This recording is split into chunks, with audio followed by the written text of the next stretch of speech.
kalsada galing Mandaluyong ilalim paakyat sa EDSA. Gamit ko manual ngayon. Ayan.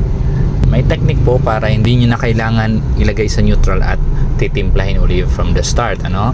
So kapag nandito kayo sa paangat na kalsada gaya nito, nakatimpla lang itong accelerator at clutch. So yung clutch at accelerator, mapapansin nyo, naka half clutch ako, yan, tapos accelerate. Yan ang ginagawa natin, ano? Hindi na natin kailangan ilagay pa to sa neutral. Yung traffic naman kasi nito is gumagalaw naman kahit papaano. Yun nga lang, mabagal. Pero kailangan ng maraming practice para magawa ito.